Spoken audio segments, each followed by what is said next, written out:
Welcome to KaiChi Live. I'm KaiChi, and this is my Hamster and Gretel review. The first episode, titled Empowerment Failure, I really like this episode. We found out this is the episode where they laid out what kind of characters we'll be seeing. Obviously, Hamster and Gretel and Kevin. Also, it seems like they're really going to focus on the relationship between Kevin and Gretel, which has been talked about throughout the first episode. We don't really get much of the personality or get to know Hamster. Well, for now, we just think of him as a pet. But like throughout the promo, we see him talk. Like literally at the end of the episode, he actually talked, and everyone was surprised. Then again, like when the alien spaceship bestowed powers to Gretel and Hamster, they did mention like powers, like all kinds of superpowers. I'm assuming, like in the beginning of the episode, where Hamster and Gretel, where Kevin sort of had a plan on how to save Cat from the well, Gretel wanted to do her own thing. It seems like their relationship is like the older sibling want to do the younger sibling to do something, but the younger sibling have his or her own idea. I see like going to be not a little bit throughout the whole season. Hopefully we don't see that, but we understand like how maybe Kevin has an idea and Gretel gonna have a different idea.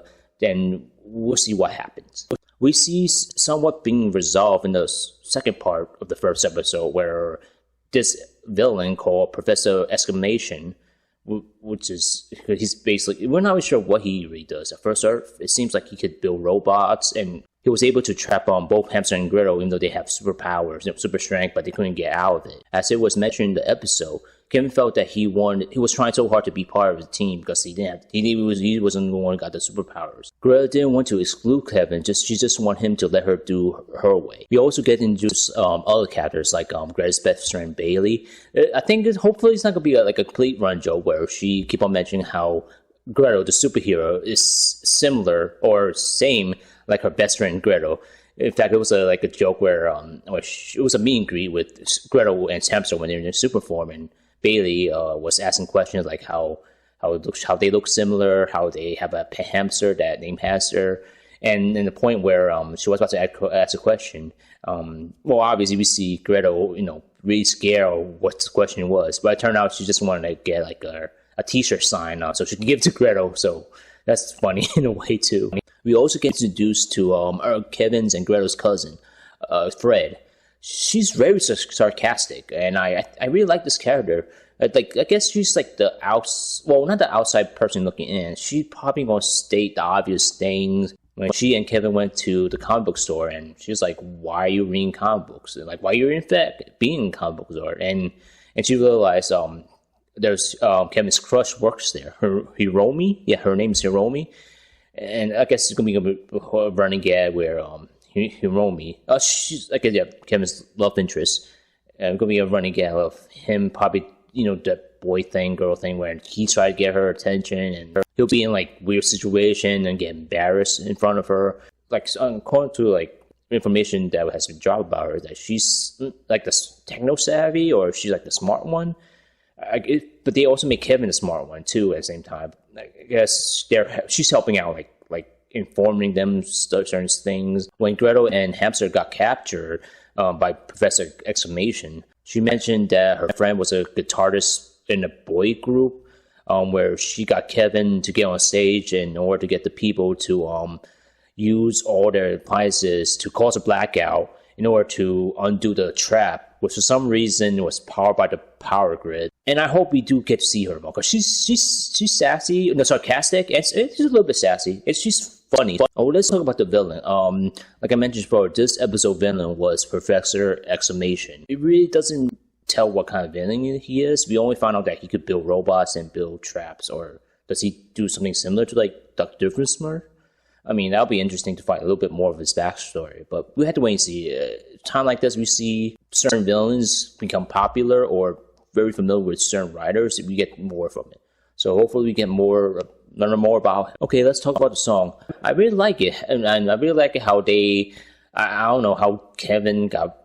I don't know, was it planned, or I guess the Dope Boys went with it, singing that song in order to get the people to use all the appliances to cause a blackout. It was fun how they able to incorporate it within the episode and what was they doing. I mean, Phineas Ferb and Maya Lowe does the same thing, like usually what they're doing.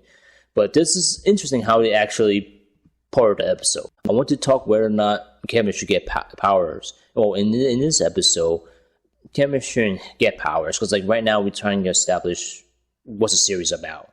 It's about Hamster and Gretel getting power, and if whether or not Kevin's part of the team. He is. He's the brain of the team, but well, for some reason Hamster followed his plan, but Gretel doesn't. But that's like the whole fun thing about not sibling rivalry, sibling relationship, like how the oldest brother want to do certain things, and the younger sibling doesn't usually follow the oldest one. But it's fun to watch the conflict, but in the end, it works out. That's supposed to be the point. Like, so no, in this episode, I don't think Kevin should get any powers. Overall, I like this episode. The characters are established. We probably see what's going on. Like every episode is probably going to have a new villain or hopefully returning villain, and you see how the relationship between Kevin and Gretel goes. Like similar to Phineas and Ferb, but how their relationship with Candace, their cousin Fred, Bailey's Gretel's best friend. And hopefully around the city, maybe we can see Kevin's school, probably Gretel's school, and I like this episode. Anyway, in the beginning of the second episode, Hamster and Gretel was putting out a fire in a corn or a popcorn factory. As always, Kevin had a plan. But as always, Gretel wanted to do it her own way. In the next scene, their family was having a picnic with Bailey's family. And we established there was an oak tree where that's how Bailey and Gretel met, and that tree was precious to them. In the next scene, we see observation. They mentioned like some kind of meteor was coming while Gretel and Hamster, while Gretel was turning out the fire. She hit the water tower, which made the top of the water tower hit the meteorite, and the meteorite is then coming towards Earth. Which I when I saw this, I probably guessed the meteors probably going to either destroy the city or destroy the Oak, which I found out later it did. In the next scene, we see Fred informing Kevin on what happened, like the meteor is coming, and Kevin sent Hamster and Gretel to this their place. I guess is some kind of home shape. I'm not sure what's exactly called. So his plan was to have her, and Hamster lift it up and use it to redirect the meteor back to space. But Gretel, like it seems like that's how their relationship. Kevin have a plan, and Gretel want to do her own thing. Decided to punch the meteorite back to space, which she did. But unfortunately, a piece of a meteorite, which she fell on her favorite tree and destroyed it. And this part where Kevin being not over dramatic, but yeah, a little bit dramatic on how like things maybe Gretel should realize what she does, her consequences, or like certain things sometimes doesn't work out. But being a kids show, we saw Hamster and Gretel putting back together. This is the reason why I like these shows, Phineas and Ferb, Milo's Law, and Hamster and Gretel. Dan Papa writing is funny. They have Kevin doing this dramatic piece, and Hamster and Gretel just change it up and fix the oak tree like it was nothing happened. But sometimes you just go with it. Like unlike Candace and Phineas and Ferb, she could have fun with her brother. Instead, well, but then again, the point was she's trying to bust her brother, and Phineas and Ferb trying to have fun, and Perry and Doofenshmirtz doing their own thing. But it's fun to see siblings like Kevin's like, all right, this is my life now. I'm going to go with it. So yeah, up to this point, I got a little worried. I'm not like it's being bad or anything. More like there wasn't a real mystery. Like in Phineas and Ferb, there's a little bit of mystery of what Perry was doing, what Dr. Doofenshmirtz was doing, because they have their own storyline. And in Milo's Law, we have I don't remember the other part. Like these two time travelers, I forgot their name. Like what's going on? It's like, is there something happening going on, or in fact, was Milo Murphy Law was actually someone outside doing it, or it just happened to him? And does he cause something bad in the future? Then the last scene of the second episode, we see the same spaceship that gave the powers to Hamster and Gretel. Another sibling, teenager. His name was Lyle. Her name was Lauren. And the spaceship was a little bit was kind of bored, not bored like mean at the same time. Like except in the first episode where the spaceship came over to Kevin and Gretel, and he was so happy. He's like, we use their power for good, and this one's like told them to use their power for evil, and they're like, evil, right? Yep, evil. So that's a mystery I was kind of wondering. It was, why would aliens give powers to humans, or is it really aliens? I mean, or is it part of some kind of experiment going on? That's the mystery I was kind of looking forward to. Or in fact, are they making villains?